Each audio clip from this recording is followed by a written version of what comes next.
Assalamualaikum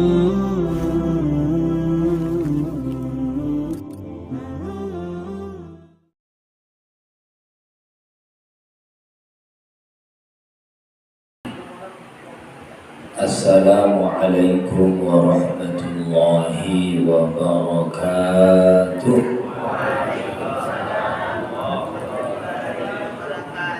Hamdan wa syukran lillah, salatan wa salaman daimaini mutalazimain ala rasulillah wa ala alihi wa ashabihi wa mawala. Amma ba'du. Qala Allah Ta'ala fil Qur'anil Karim fi surah Al-Dhariyat wa huwa asdaqul qailin ba'da a'udzu billahi minasy syaithanir rajim. Bismillahirrahmanirrahim. Wa dzakir fa innal dzikra tanfa'ul mu'minin wa ma khalaqatul jinna wal insa illa liya'budun. Sadaqallahul azim.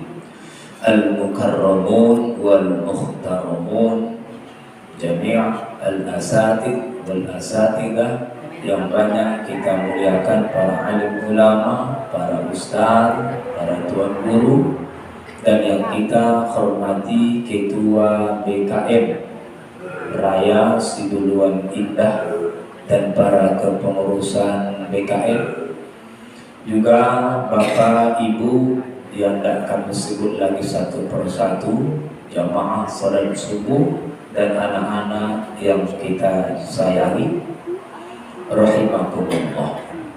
Mari kita kembali perbanyak syukur atas bentuk di atas limpahan nikmat karunia Allah dan hidayah yang diberikan kepada kita.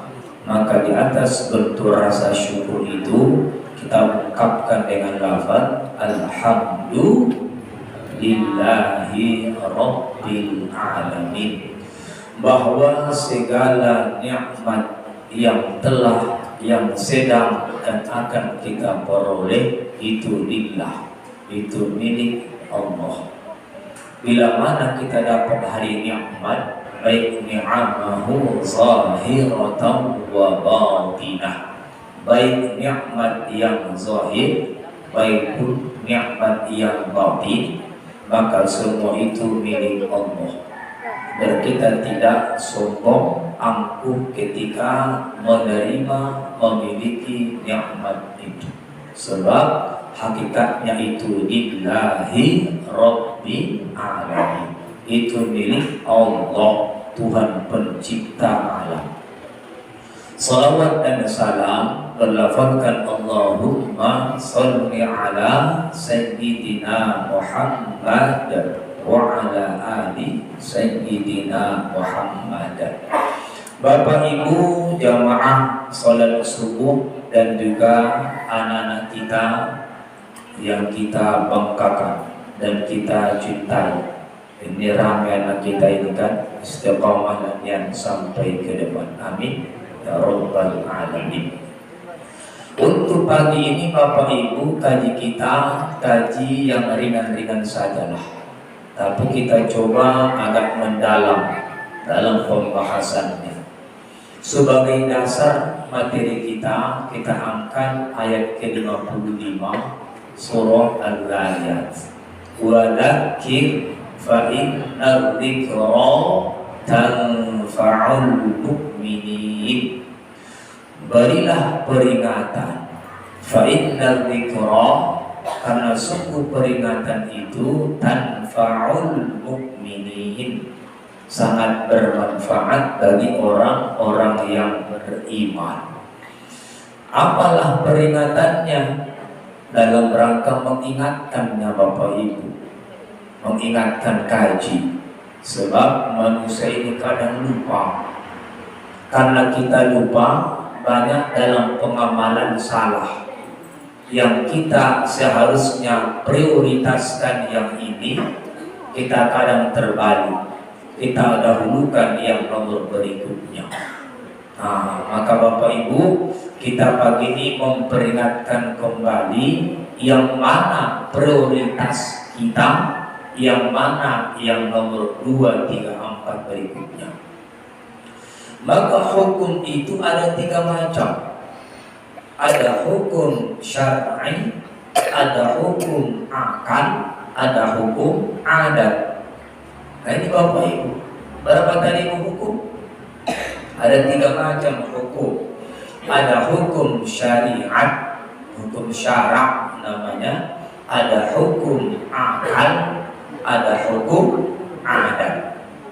Di Minang, Sumatera Barat punya filsafat, filosof. Adat basan di syarak, syarak basan di kitabullah. Mengapa adat basan di syarak? Karena ada adat yang bercangkang dengan syarak, ada adat yang bertentangan dengan syarak.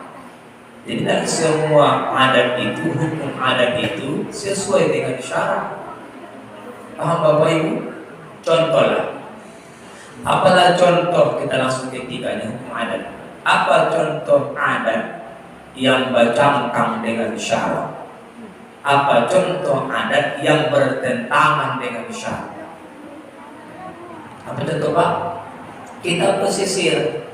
Ada dulu kebiasaan adat tahunan Bapak Ibu dalam bentuk tolak bala atau bentuk syukur dapat rezeki.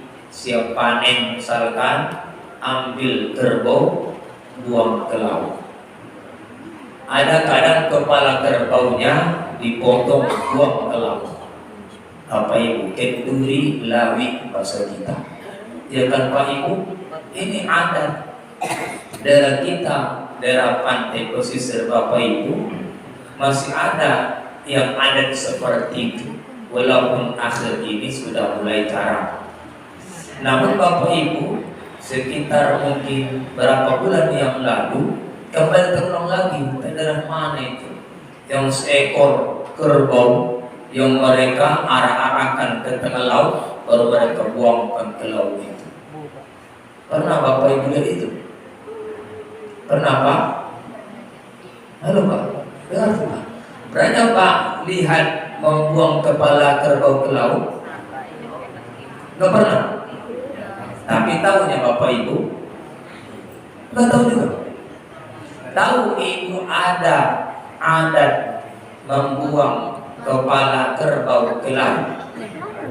Ada. Apa tujuannya? Katanya untuk menolak bala, berbagi rezeki dengan penghuni laut. Berdatang balik ikan-ikan itu Bapak Ibu. Nah ini dibuanglah kepala. Ini adat. Tapi ini bercangkang dengan syarak, bertentangan dengan syarak Bapak Ibu. Mengapa? Apalah motif membuang kepala kerbau ke laut? Oh Bapak Ibu, berdatang balik ikan-ikan yang gigi itu Bapak Ibu jamaah.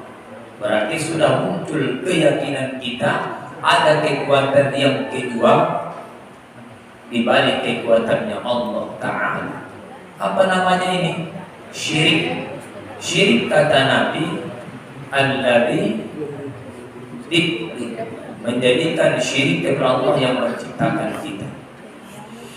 Nah Bapak Ibu jamaah, ini adat yang tadi bercangkang dengan syarat. Bapak Ibu jamaah, kita lihat lagi dulu ada adat orang Batak. Apa ini? Tidak boleh nikah semarga. Bapak Ibu, adat melarang pernikahan semarga. Apakah nikah semarga ini bersanding dengan syarak? Ternyata syarak Bapak Ibu melarang pernikahan hanya 3 sebab. Faktor mahram bin nasab, faktor bil musaharah, adanya perkawinan, dan faktor irdoa, faktor ada susuan. Sedangkan semarga tidak menghalangi adanya pernikahan. Maka ini adat Bapak Ibu ternyata tidak sesuai dengan syariat. Maka dimandaiin bapak ibu, dulu ini tuh dilarang nikah semarga. Dulu, sekarang enggak lagi. Mengapa? Karena sudah mengedepankan hukum syara ketimbang hukum adat tadi. Paham bapak ibu? Lantas, yang manakah hukum syara bapak ibu jemaah? Hukum syara ini bapak ibu kita utamakan yang utama. Artinya pengamalan kita bapak ibu jamaah ada kata orang memprioritaskan yang tidak sekiannya nomor pertama dia. Contoh, hukum syara ada 5 bapak ibu. Berapa tadi hukum syara? 5. Ada 5. Pertama, wajib atau fardu.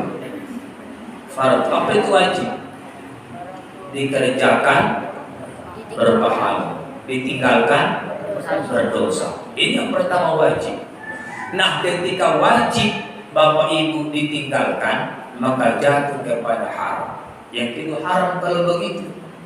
Apa haram? Meninggalkan kewajiban haram. Haram itu berarti meninggalkan bapak ibu berdosa. Yang haram berbuat kita berdosa, bapak ibu meninggalkannya berarti berpahala. Kalau tadi wajib mengerjakannya pahala, meninggalkannya dosa. Kalau haram mengerjakannya dosa, meninggalkannya pahala. Yang ketiga hukum syara itu sunnah, mandub bapak ibu. Sunnah. Apa sunnah ini? Dikerjakan pahala, ditinggalkan tidak berdosa. Paham ibu? Yang keempat, meninggalkan yang sunnah jatuh kepada makruh. Maka makruh itu meninggalkan yang sunnah. Maka sunnah kalau begitu dikerjakan tidak berdosa. Dikerjakan tidak berdosa, ditinggalkan berpahala. Yang kelima, mubah. Mubah ini tidak masuk ke 4 hukum sebelumnya. Tidak wajib, tidak haram, tidak sunnah, tidak makruh. Mubah. Ini hukum syara yang taklifi. Artinya kewajiban yang kena beban kepada orang yang telah mukallaf, dewasa dan berakal sehat. Contoh ibu bapak telah kena tanggungan hukum syara. Yang bapak ibu lakukan sehari-hari itu pasti kena dalam 5 hukum ini. Kalau enggak dia yang wajib, yang haram. Kalau enggak yang sunnah. Kalau enggak makruh. Kalau tidak mubah. Ada yang berikutnya mas bagaimana hukum syara ini, hukum wad'i. Bapak ibu, seperti apa? Sah dan batal. Ini hukum juga. Apa hukumnya? Sah. Sah itu hukum. Apa itu sah? Dikerjakan syaratnya sah. Yang kedua hukum itu batal. Apa hukum yang batal? Berarti ketika ada terlarang yang kita lakukan, batal. Jadi kalau kita umumkan bapak ibu jamaah, berarti 7 boleh disebut hukum syara. Wajib, haram, sunnah, makruh, mubah, sah, dan batal. Paham bapak ibu? Nah, contohlah kita mulai tadi bangun. Ibu bangun langsung baca doa. Nah, apalah doa bangun tidur? Halo, apa doa bangun tidur tadi? Tadi kan bangun tidur tadi malam, baru bangun. Apa dibaca doa bangun tidur? Alhamdulillahilladzi ahyana ba'dama amatana wa ilaihi nusyur. Apa hukumnya itu bu dibaca? Apa hukumnya pak? Sunnah. Sunnah ini berarti bapak yang tak membaca tadi itu meninggalkan sunnah, makruh. Berarti ibu yang bangun pagi ini makruh bangunnya. Mengapa? Meninggalkan yang sunnah. Lanjut, ibu mau sholat subuh kah? atau tahajud tadika? Tahajudlah sebut, karena bangun cepat ya fazul tahajud. Apalah hukum salat tahajud Bapak tadi? Masuk ke hukum sunnah.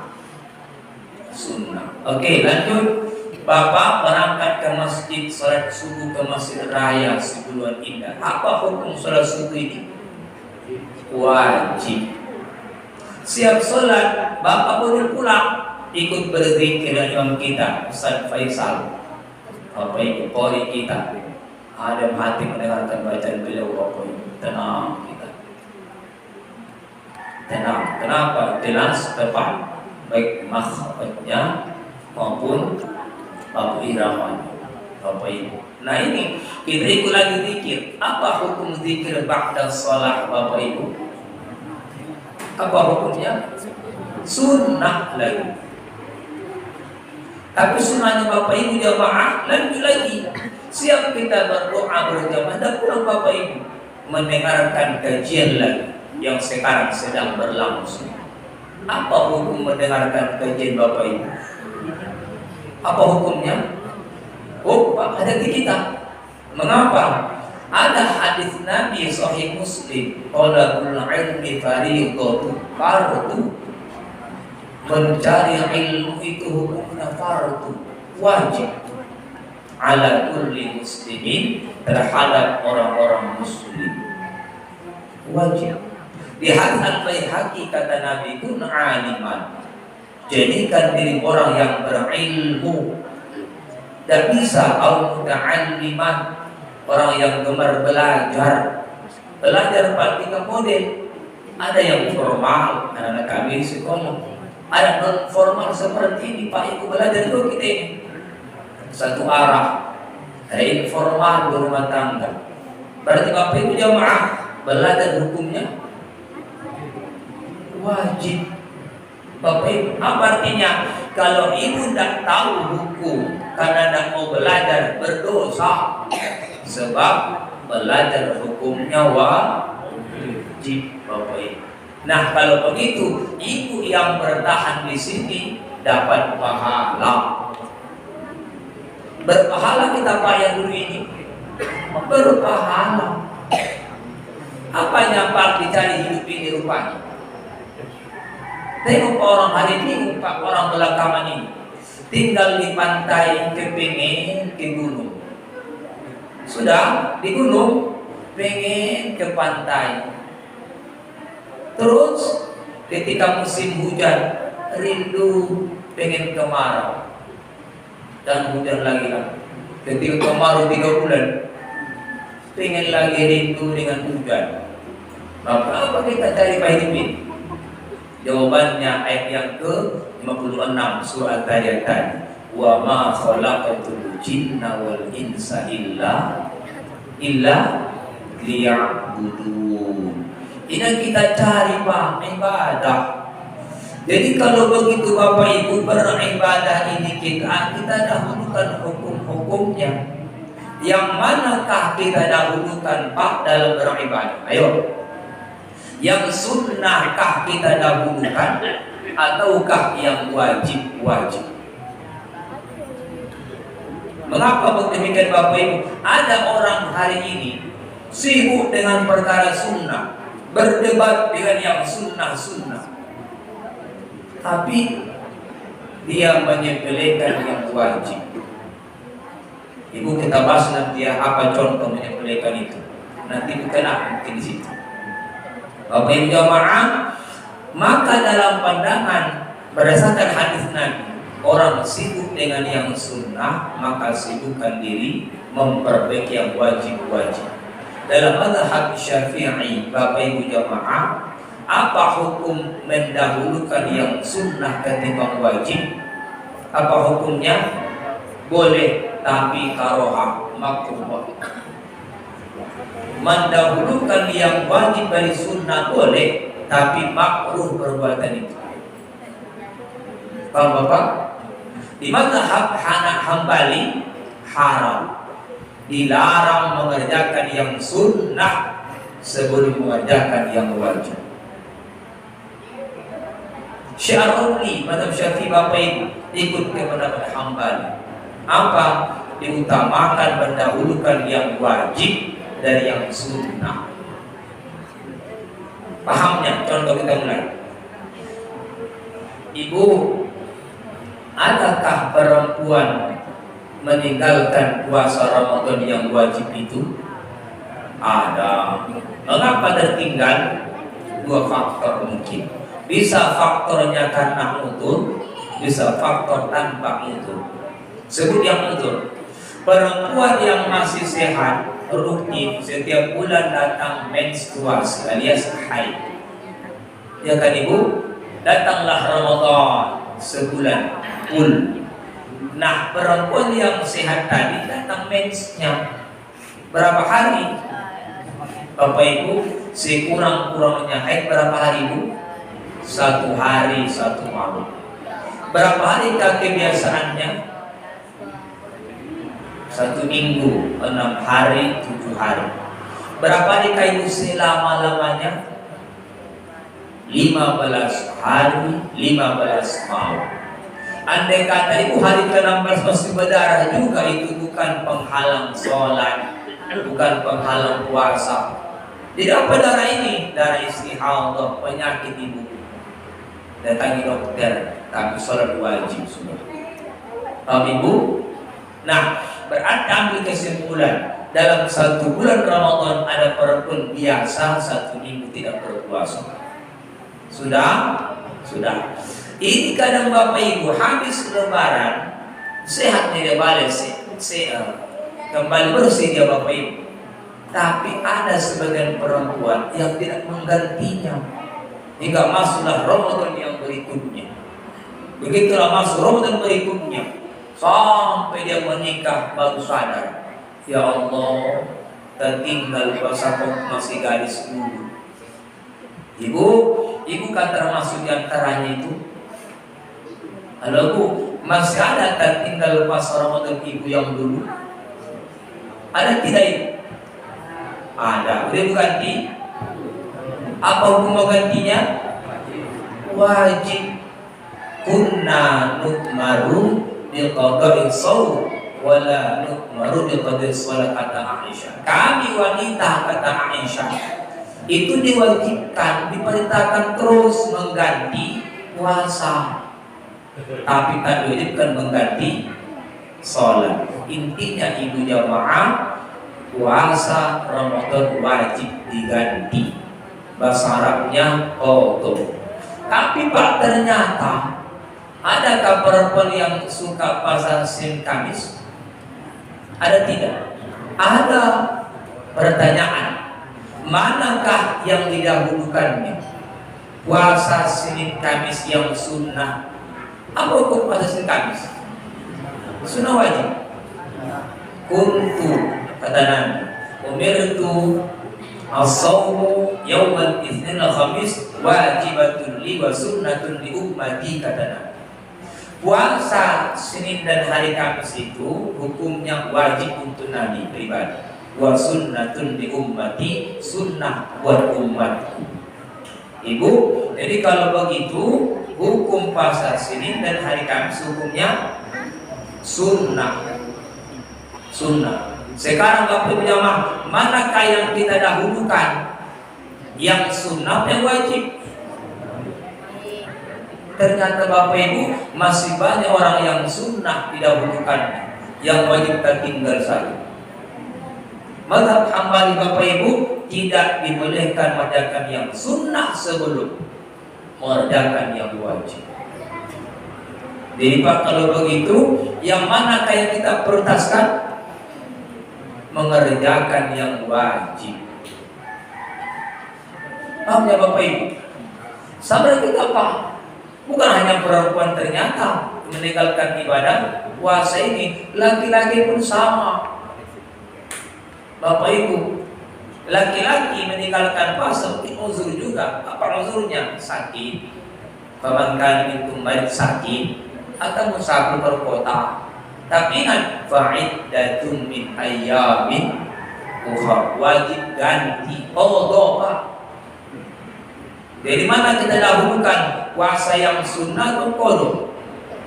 Mengqadha hukumnya wajib. Paham Bapak Ibu? Andai kata yang bersangkutan meninggal dunia Pak, belum mengganti yang puasa wajib, macam mana itu? Ini Bapak Ibu jamaah.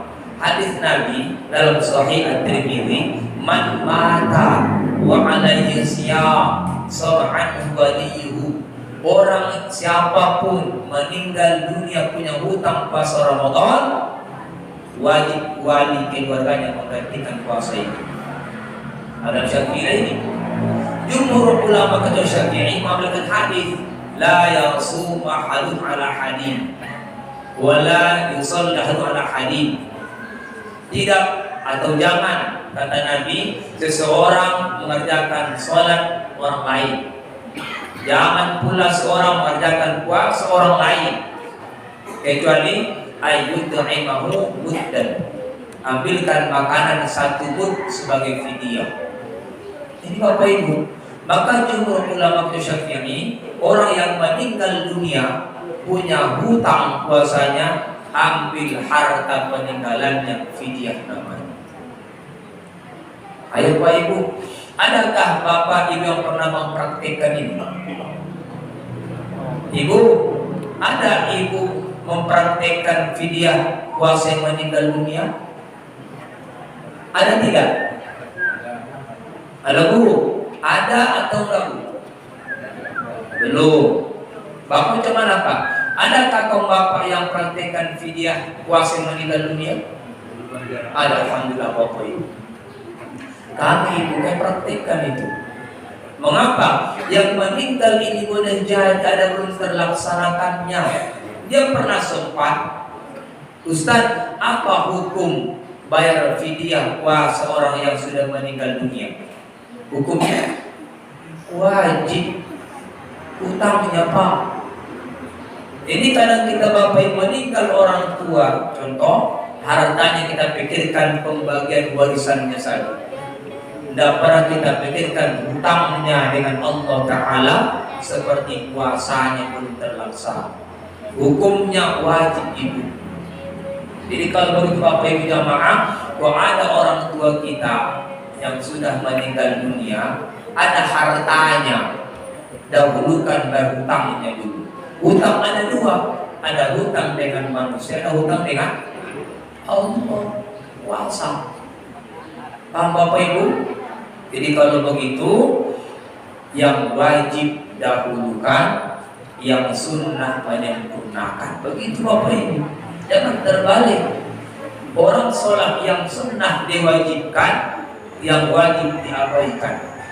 Ini Pak, ini namanya salah. Maka kata Allah, wadzakir, diingatkan kembali kepada kita. Fa'inadzikra, karena peringatan ini berguna bagi kita. Pahamnya Bapak Ibu? Lanjut, sholat. Ada orang yang sholat rawatib, ada qabliyah sebelum, ada ba'diyah sudah yang wajib. Namanya rawatib. Apa hukum sholat rawatib Pak? Sunnah. Oke, lanjut. Apa hukum melaksanakan sholat fardu yang tertinggal? Apa hukumnya? Ibu, sholat yang wajib 5 waktu apa hukumnya? Wajib. Wajib. Sudah, tertinggallah salah satu yang 5 itu. Apa hukum mengganti yang tertinggal tadi?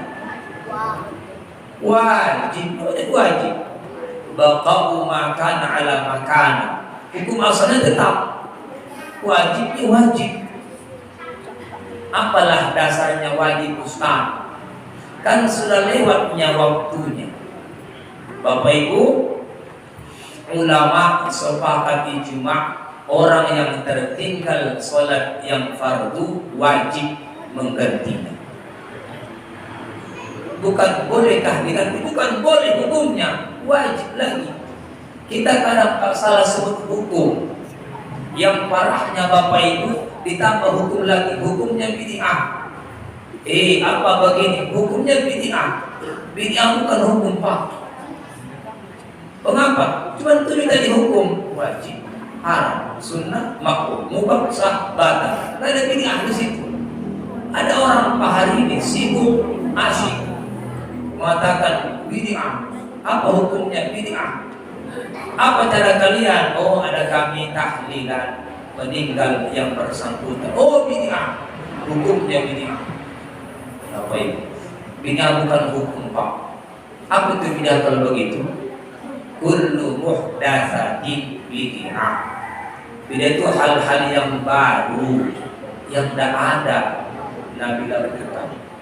Bukan hukum, tapi perbuatan yang baru. Berapa hukum bid'ah? Baru. Wa kullu bid'ah dolalah. Kalau dia hal yang baru, itu sesat. Sesat Bapak Ibu berarti masuk kepada keharaman, bukan karena hukum bid'ah ada. Hukum itu haram atau jamaah. Tapi kan apakah setiap kullu maknanya semua? Kullu bid'ah dolalah. Semua yang baru hukumnya atau dimasukkan kategori sesat. Betulkah Bapak Ibu? Karena tidak. Dalam bahasa Arab Bapak Ibu tidak semakna kullu semua. Contoh, wa ja'alna minal ma'i kulla syai'in hayy. Kami jadikan dari air semua makhluk yang ada. Betulkah demikian? Kulla syai'. Wa ja'alna minal ma'i kulla syai'in hayy. Kami jadikan kata Allah dari air semua makhluk yang ada. Betul? Enggak. Mengapa? Ada jin. Dari mana jin tercipta? Dari api. Kalau begitu, kulla semua di situ bukan makna kulliyah. Bapak Ibu, sehingga kullu bid'ah bukan makna kulliyah yang baru bid'ah. Maka ada bid'ah yang hasanah, ada bid'ah yang sayyi'ah. Paham Bapak Ibu? Oke, masuk pada materi kita. Salat Bapak Ibu jamaah, Nabi pernah Allah desain salat subuhnya lewat waktunya. Nabi pernah capek, Bilal kata Nabi capek kaya malam ini, aku pengen istirahat dulu. Oh, itu Nabi. Besok aku bangunkan kata Bilal. Oke lah, Nabi tidur. Bapak Ibu, Nabi kepanasan, panas. Bangun Nabi, udah terang matahari. Berarti waktu subuh telah habis. Nabi tengok Bilal, mana janjimu tadi? Kata Bilal, aku pun kecapean ya Rasulullah. Allah desain. Mengapa? Nabi Bapak Ibu didesain untuk umatnya.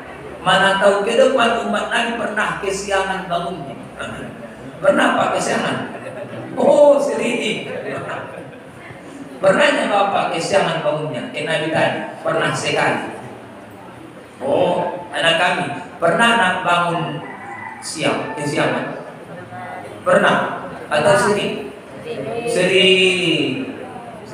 Nah, Bapak Ibu, ini kepada kita. Apakah Nabi bangun yang lewat waktu subuhnya diabaikan saja? Tidak. Bapak Ibu, maka hadis Nabi, man nasiya salatan aw nama anha falyusalli idza dzakaraha, kata Nabi. Siapapun orang yang lupa dan tertidur masuk waktu salat, falyusalli, maka wajib ia salat. Idza dzakaraha, bila telah ia sadar dan ingat kembali. Berarti Bapak Ibu wajib salat. Ayo tanya balik, Nabi sholat itu masuk waktunya tidak? Waktu subuh masih ada atau tidak? Sudah terang matahari. Jawabannya subuh telah habis waktunya. Apakah nama sholat yang Nabi lakukan itu? Sholat subuh juga, tapi di luar waktunya. Maka sholat ada dua. Ada sholat di waktunya, ada namanya. Ada sholat di luar waktunya. Bahasa Arabnya qadhaan. Tapi maaf Pak, ada saudara kita alergi kata-kata kodo. Ini masalahnya. Baru bilang kodo sholat, alergi dia. Tapi bilang ganti, diterimanya. Kalau samanya Bapak Ibu, kodo bahasa orang Arab, ganti bahasa kita. Bapak Ibu, Intinya Bapak Ibu, Nabi suruh sholli sholat. Ayo lanjut. Maka pandangan ulama Bapak Ibu jamaah, hukum mengganti sholat yang tertinggal ittifaq wajib. Wajib Bapak Ibu. Ayo Ibu Bapak, adakah di antara kita datang pagi ini yang tertinggal sholatnya semenjak kita dewasa? Banyak. Udah Bapak ganti kan? Belum. Macam mana itu Pak? Sunnah wajib dikerjakan juga, tahajud dikerjakan, duha dikerjakan. Syafi'i mengatakan boleh memang Pak, memang perbuatan itu. Hamba minta dipandang Allah ibadah yang sunnah, kok masih yang wajibnya. Bapak Ibu, cuma kalau gitu Bapak Ibu, sedikit Bapak Ibu, di mana kamu muncul perbedaan pendapat orang tentang Bapak Ibu? Kalau yang faktor sholat tertinggal uzur, lupa, tertidur ittifaq dan wajibnya. Sekarang pertanyaan dulu, macam mana kalau sengaja meninggalkan sholat itu sah? Contoh malam minggu yang lalu, asyik nonton konser Armada. Oh, contoh Bapak Ibu. Siang maghrib berangkat rame-rame. Mengapa? Kita pengen terdepan. Kali yang mahal. Tapi terdepan. Mendengarkan untuk konser hari ulang tahun Kabupaten Tapeng Bapak Ibu. Siang maghrib berangkat satu keluarga. Terdepan sopnya. Di mana pulangnya? Jam 2 malam. Sampai ke rumah cabai. Isyanya lewat, bangunnya jam 9 pagi, subuhnya lewat lagi. Mengapa? Karena lambat tidurnya. Banyak alasannya. Mengapa nggak isya? Jam 2 capek kali dengan konser itu. Mengapa nggak subuh? Kelamaan tidur. Ada saja alasan itu. Ayo, macam manakah salat yang isya tadi? Sengajakah Bapak tinggalkan? Sengaja lah, dengarnya rakyat agungnya ada. Tapi karena pilihan kita terdepan, nanti kau sholat tidak masuk lagi. Bertahan dia Bapak Ibu dalam lapangan itu. Sudah pertanyaan, orang yang meninggalkan sholat fardu dengan sengaja, wajibkah mengganti atau tidak? Bapak Ibu, jawabannya ini Pak, masalahnya ini. Ulama berbeda pendapat dalam menghukumi yang meninggalkan sengaja itu. Dan apa wajib mengganti? Wajib mengganti Pak yang sengaja. Loh, tapi kata ulama yang lain tak wajib. Masalahnya, Ibu dengarkan dulu, adik-adik dengarkan dulu. Ini penting ini. Mengapa? Mengapalah ada pemahaman orang yang meninggalkan sholat dengan sengaja tak wajib diganti? Itu pertanyaannya adalah, apakah status orang yang meninggalkan sengaja itu masih Islam atau tidak? Ini masalahnya Bapak Ibu. Bapak Ibu, hukum menggantinya wajib. Di mana kamu tuh ikhtilafnya, perbedaannya? Menetapkan status yang bersangkutan.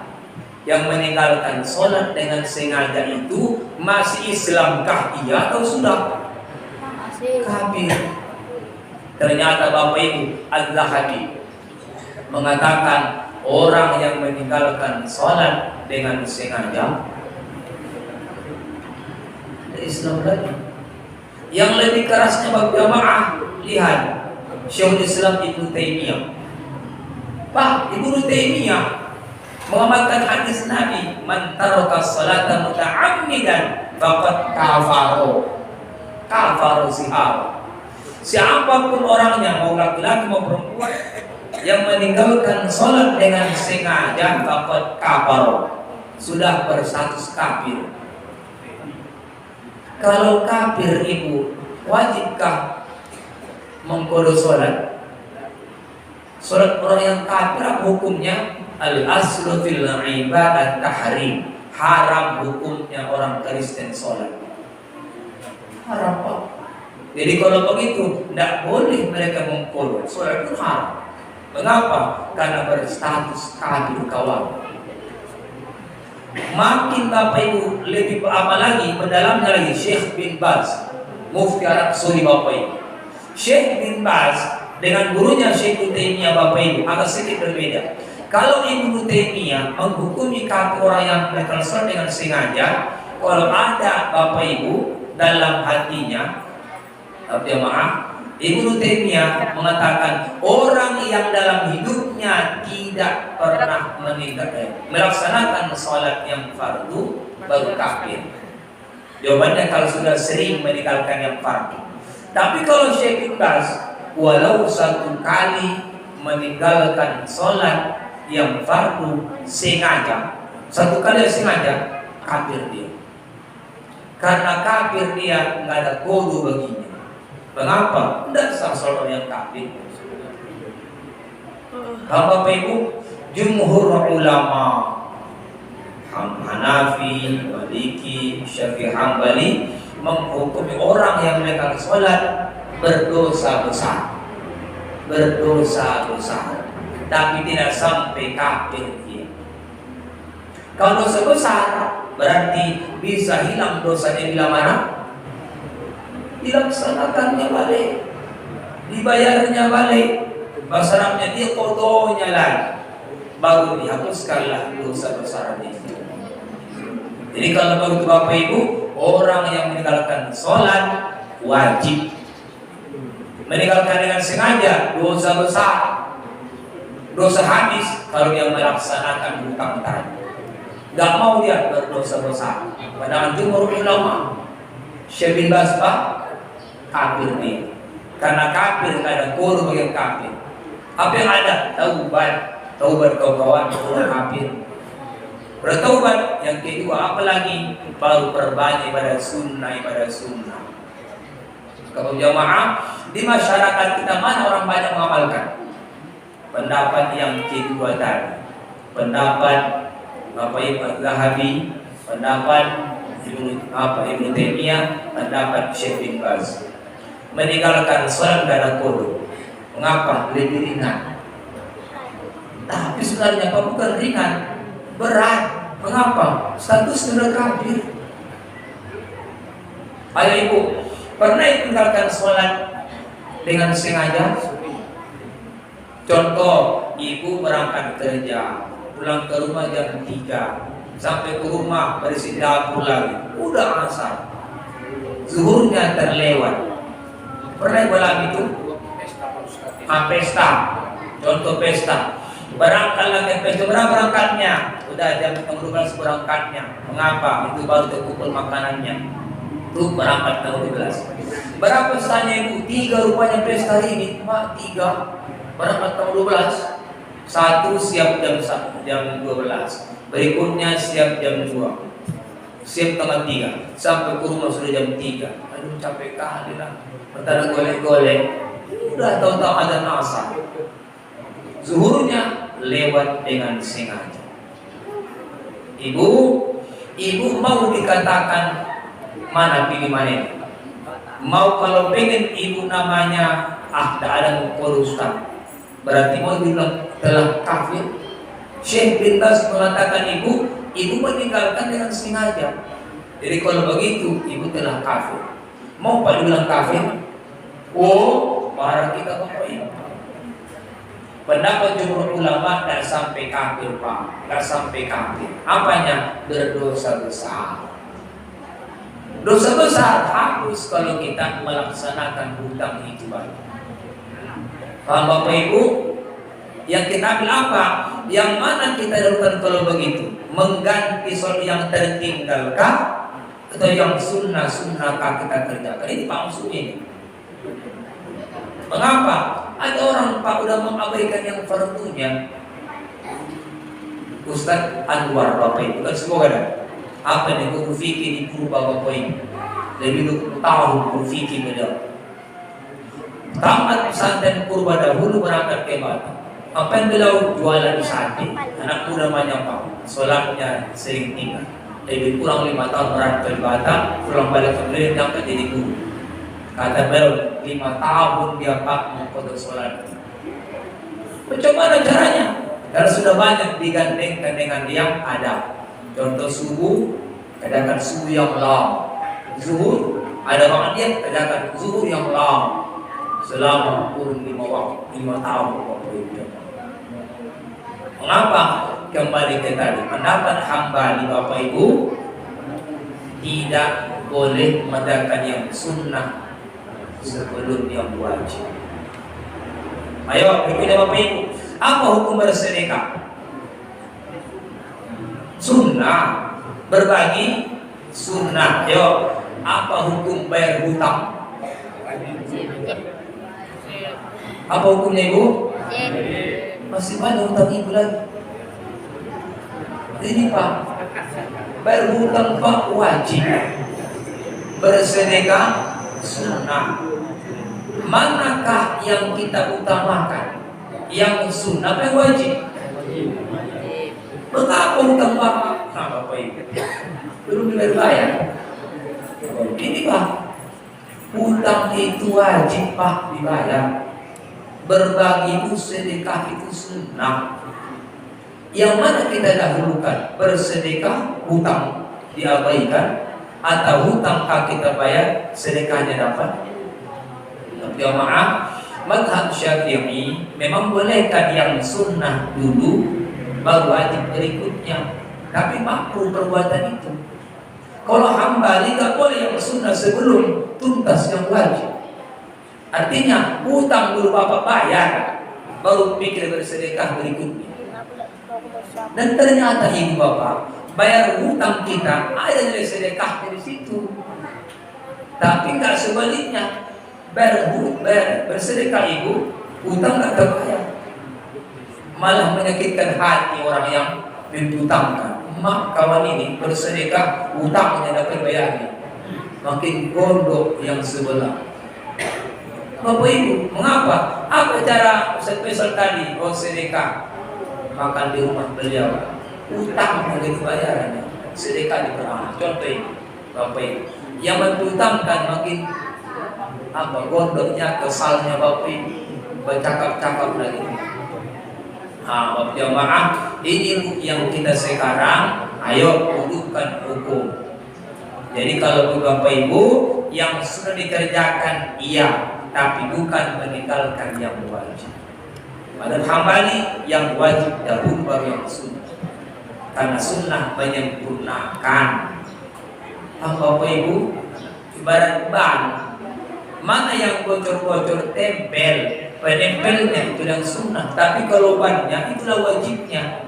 Tidak bisa menempel kalau nggak ada ban. Begitulah yang sunnah. Dan dulu sunnah kalau nggak ada yang wajib. Batangnya wajib dulu. Bapak Ibu, wa dzakir fa inna dzikra tanfa'ul mu'minin, kata Allah. Berilah informasi balik, ingatkan balik, kata Allah. Mengapa? Karena peringatan berguna bagi orang yang beriman. Kalau Pak tidak berguna Pak, berarti iman Bapak dipertanyakan. Berguna Pak materi kita ini? Berguna, berarti beriman lagi. Demikian Bapak jamaah, semoga berguna untuk kita. Ini Pak hanya kajian ringan-ringan. Tapi apa? Semoga informasi ini untuk kita bermanfaat dalam rangka yang mana kita prioritaskan dalam beribadah itu. Sebab fungsi kita wa ma khalaqatul jinna wal insa illa ibadah. Demikian Bapak Ibu jamaah untuk materi pagi ini, karena waktu kita jualah. Semoga berguna adanya dan akhirnya sementara. Assalamualaikum warahmatullahi wabarakatuh.